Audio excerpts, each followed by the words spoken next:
Dando início ao processo de treinamento sobre as técnicas de caracterização que estão disponíveis no Laboratório de Biomateriais e Cerâmicas Avançadas, o Labiomate, a primeira técnica a ser abordada será o TGA, que é a análise termogravimétrica.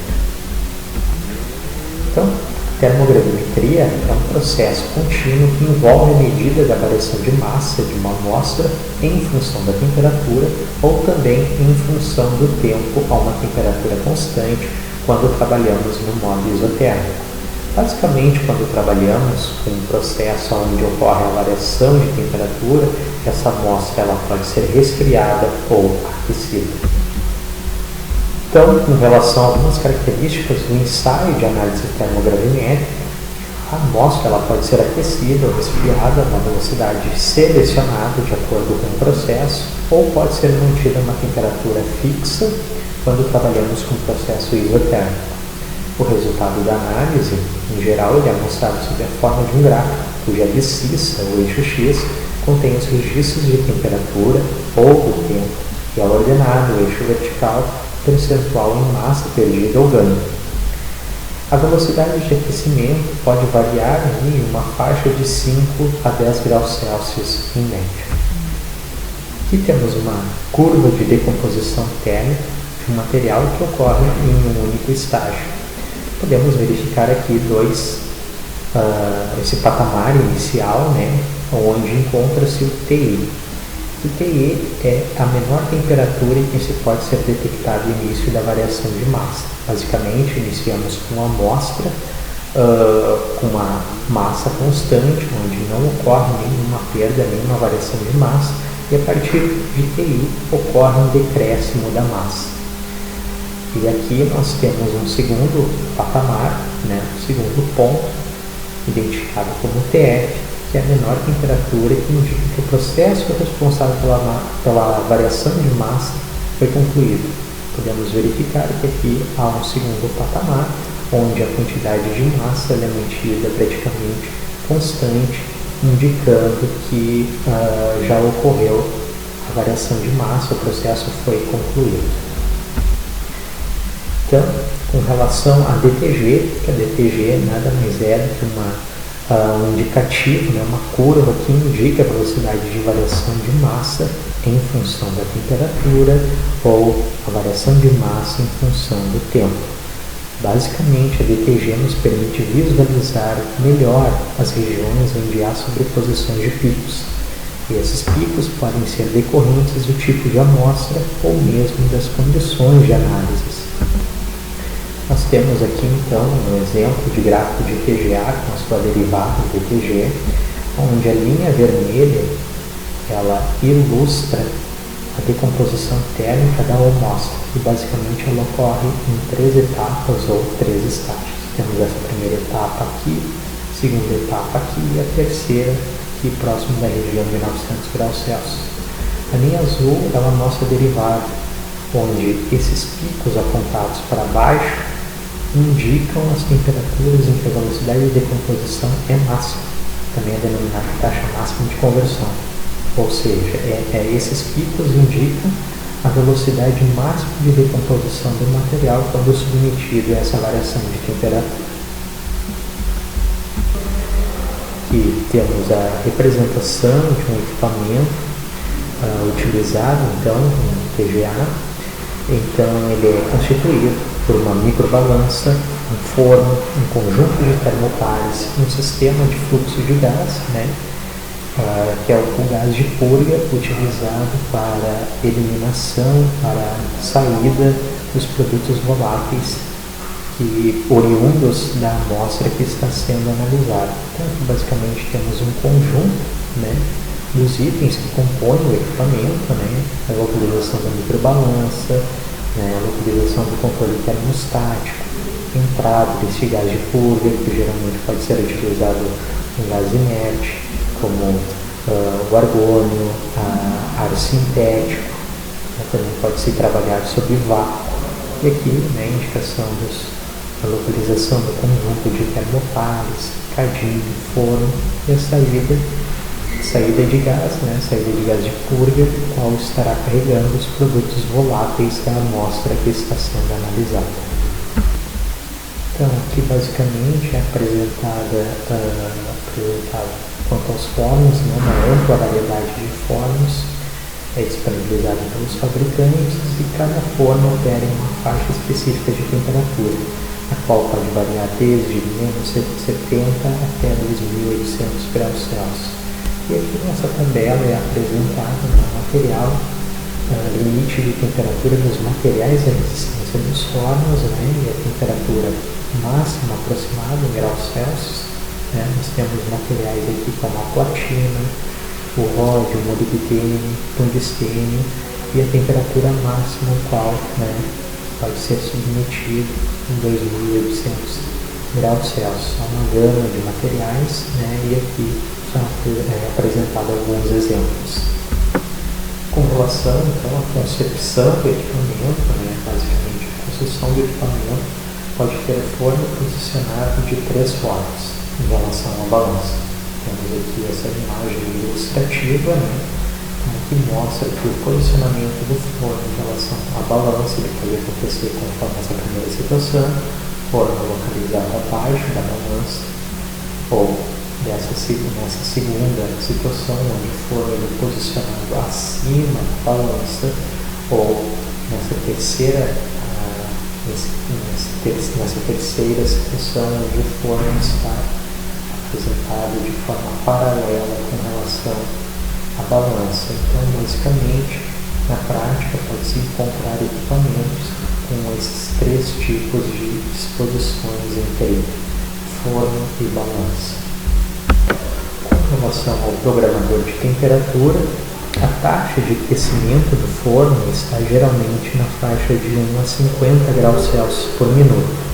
Né? E essa velocidade de variação ela é controlada pelo programador de temperatura do forno e ela poderá ser ajustada de acordo com o ensaio considerado.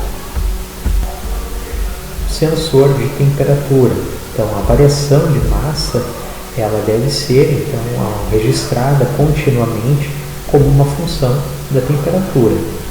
E essa temperatura é tomada no local onde o termopar está posicionado.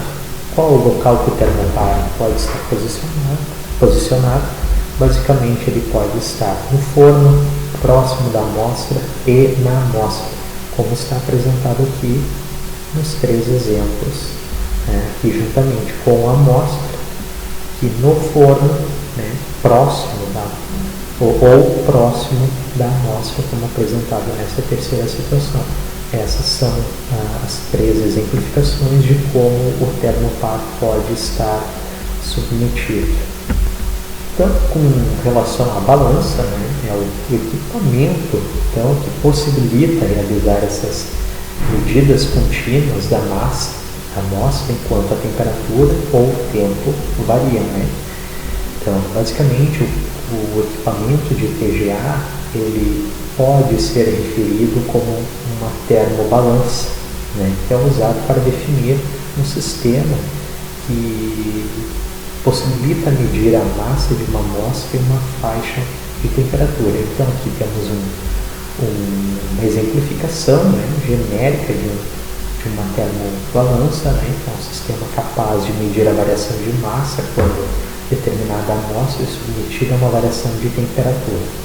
Então, a sensibilidade do equipamento, né, a sensibilidade de 0,1 microgramas ela é até possível, mas não é facilmente atingida.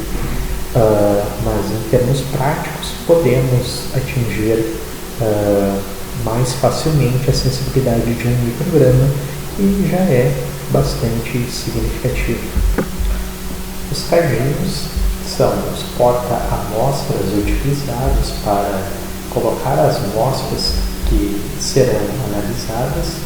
Basicamente, o tipo de cadinho utilizado depende da natureza da amostra, né, para que o mesmo não acabe reagindo com a amostra a ser analisada.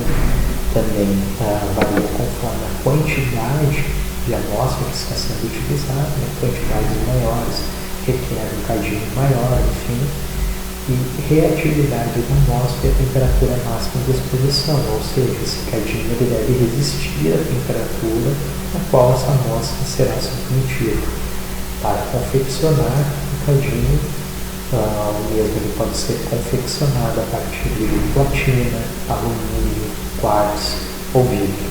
Basicamente, então, isso poderá variar de acordo com o processo. Né? Então, o mesmo ele deverá ser confeccionado de forma que ele não interage com a amostra e que resista à temperatura em que a amostra será submetida. Aqui nós temos a representação de alguns cadinhos, né, achatados para avaliação de amostras em formas de pó. Aqui, cadinhos com paredes mais altas, usados para evitar inchamento ou projeções das amostras, enquanto as mesmas estão sendo analisadas. Os cadinhos de platina, eles fundem uma temperatura relativamente elevada, 1769 graus Celsius. Então, outras alternativas são alumínio, cerâmicas, sílica e outros metais como níquel. Aqui temos a apresentação de alguns cadinhos, né, de diferentes materiais, cobre, alumínio, ouro, platina, entre outros. A operação de equipamento. Algumas etapas genéricas para a realização da análise de TGA. Basicamente, ligar o equipamento, ligar o fluxo de gás da balança da amostra, o gás de purga, estabelecer, então, no computador, no software, utilizar as temperaturas inicial e final da análise e a velocidade da variação de temperatura, ou seja, informar a taxa de variação de temperatura. Isso quando está sendo avaliado, está sendo realizado o processo com a variação de temperatura. Para o modo isotérmico, é necessário fornecer a temperatura e o tempo de análise, o tempo em que aquela amostra estará submetida a dada temperatura. Basicamente, é necessário, então, colocar o cadinho vazio no equipamento e acionar o comando para zerar a massa do cadinho, como se fosse parar a balança, basicamente. Após retirar o cadinho do equipamento e preenchê-lo com a amostra e recolocá-lo no equipamento. Sequência quanto à operação de equipamento. Então, após é necessário acionar os comandos para ler a massa da amostra e para iniciar o processo de análise. Ao final do ensaio, é necessário retirar o cadinho e eliminar qualquer resíduo que porventura tenha permanecido após a análise. E a partir disso é possível gerar então, as curvas obtidas, as quais apresentarão percentual de massa em função da temperatura, ou do tempo quando está sendo utilizado o processo isotérmico. Quanto aos fatores que podem afetar os resultados obtidos por termogravimetria, basicamente esses fatores podem ser classificados como fatores instrumentais e características da amostra. Quanto aos fatores instrumentais, podemos citar a atmosfera do forno, a composição do conteúdo da amostra, se essa composição pode de alguma forma afetar o funcionamento ou a sensibilidade do equipamento, a geometria do forno e do amostrador, razão de aquecimento, a taxa de aquecimento utilizada no processo, o registro dessas informações, quanto à temperatura, quanto ao registro de massa da amostra e a sensibilidade do mecanismo de registro.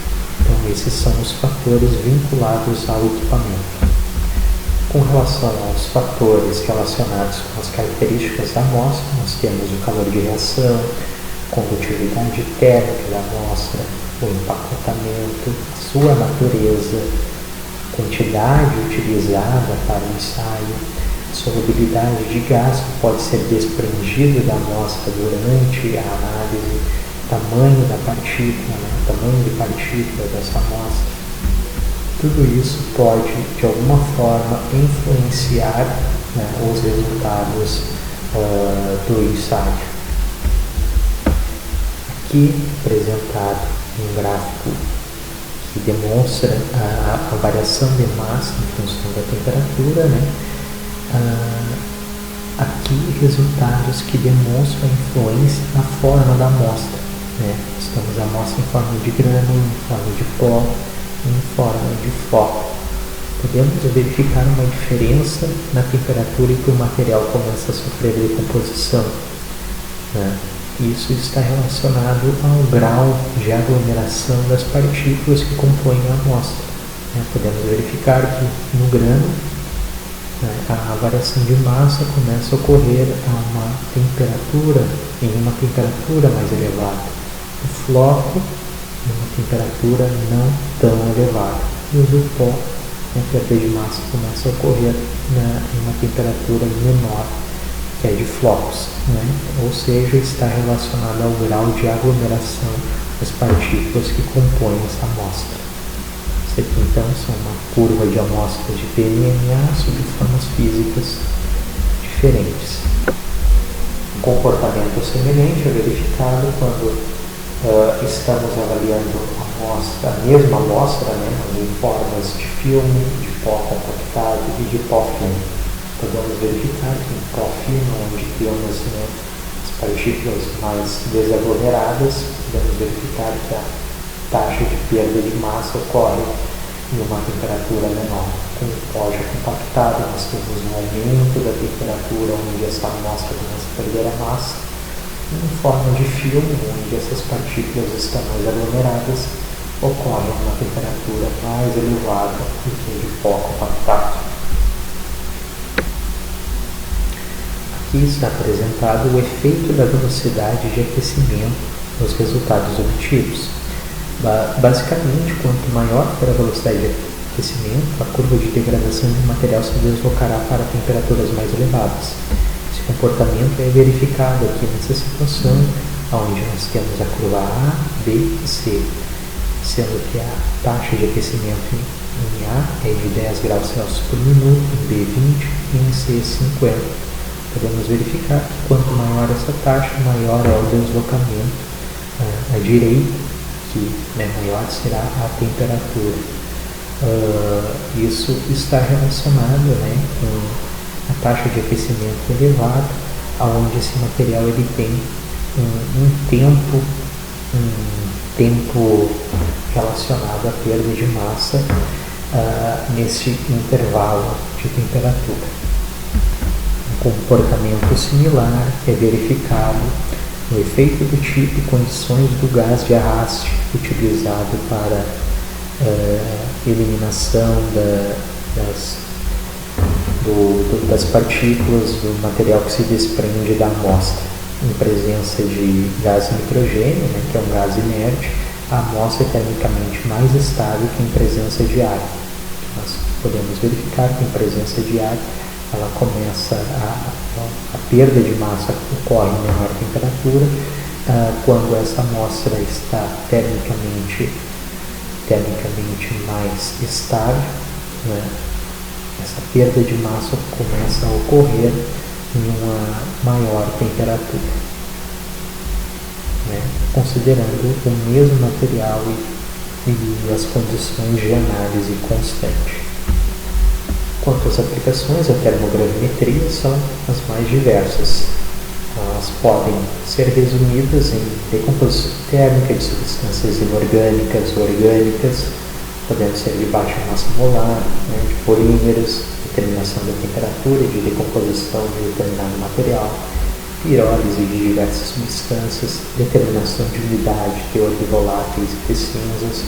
Tudo isso se apresenta, é possível identificar isso nos resultados. Estudos de degradação e higroscopicidade, análise de oxidação térmica degradativa de substâncias poliméricas, realização de estudos cinéticos de reações, curvas de absorção e desorção, e entre outras aplicações. Então, basicamente,